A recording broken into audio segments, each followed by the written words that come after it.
بسم اللہ الرحمن الرحیم۔ تلبیہ کا لغوی معنی ہے کسی بلانے والے کا جواب دینا۔ حج کے دوران استعمال ہونے والا لفظ لبیک اس سے ہے، جس کا معنی ہے اقمت ببابک اقامۃ بعد اخری وَأَجَبْتُ نِدَاءَكَ مَرَّةً بَعْدَ أُخْرَى، یعنی اے میرے رب، میں تیرے بلانے پر تیرے در پر حاضر ہوں اور بار بار حاضر ہوں۔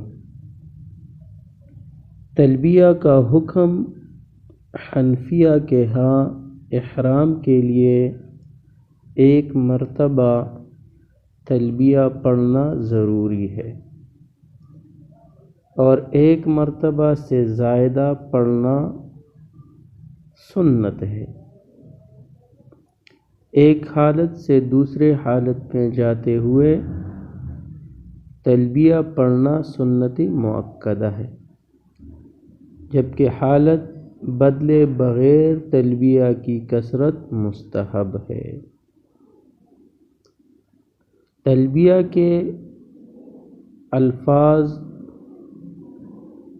جو بالاتفاق رسول اللہ صلی اللہ علیہ وآلہ وسلم سے ثابت ہے وہ یہ ہے: لبیک اللہم لبیک، لبیک لا شریک لک لبیک، ان الحمد والنعمت لک والملک لا شریک لک۔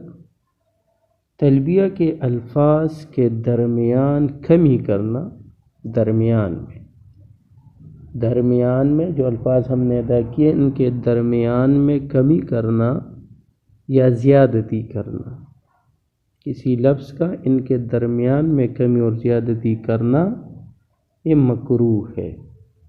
ہاں، اگر ان الفاظ کے ابتداء میں یا آخر میں کوئی لفظ بڑھا دیا جائے تو یہ جائز ہے، لیکن درمیان میں لفظ کا بڑھانا یا لفظ کو کم کرنا یہ مکروہ ہے۔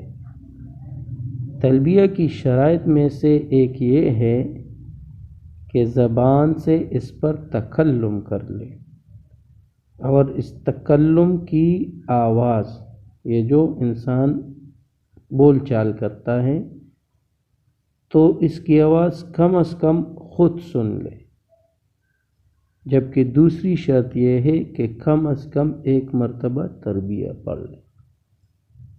تو ایک تو تلبیہ کو پڑھنا اتنی اونچی آواز سے کہ بندہ خود سمجھے، اور دوسری یہ تلبیہ پڑھنا خود بھی ایک شرط ہے۔ تلبیہ کی سنت ہے تو ایک مرتبہ سے زائد اور بلند آواز سے تلبیہ پڑھنا سنت ہے۔ اس طرح فرض نمازوں کے بعد اور چڑھائی اور اترائی پر کثرت سے تلبیہ پڑھنا یہ بھی سنت ہے۔ اب تلبیہ کے کوئی اور چیز قائم مقام ہو سکتی ہے جو تلبیہ کی جو حکم ہے اس سے وہ ادا ہو جائے۔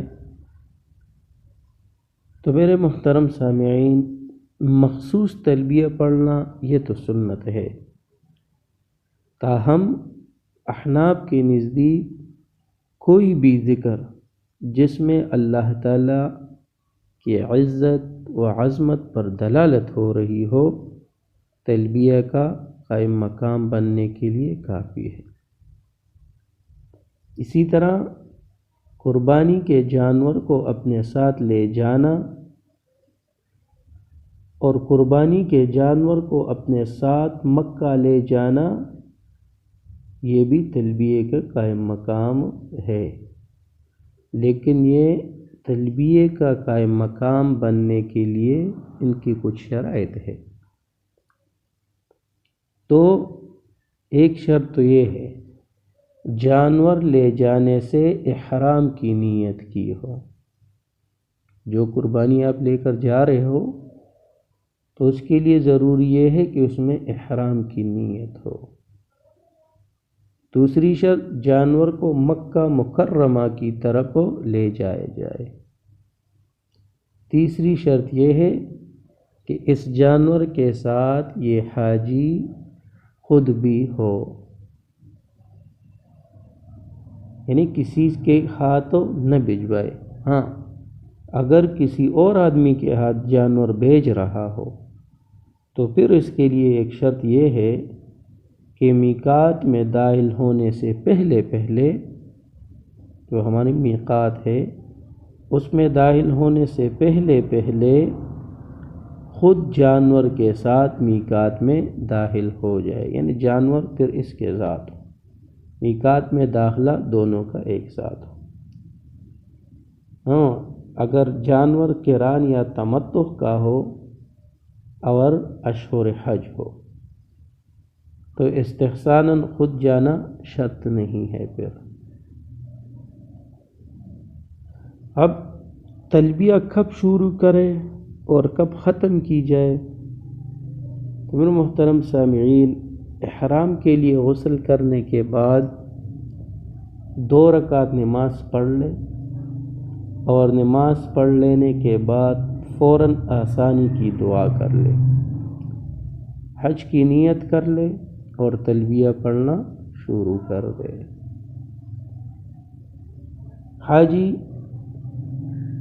حضرات جو ہوتے ہیں، جو حج کے لیے گئے ہوں، وہ اور حج کے تینوں اقسام جو بھی ہو، چاہے وہ منفرد ہو، چاہے متمتع ہو، قارن ہو، یوم النحر کے دن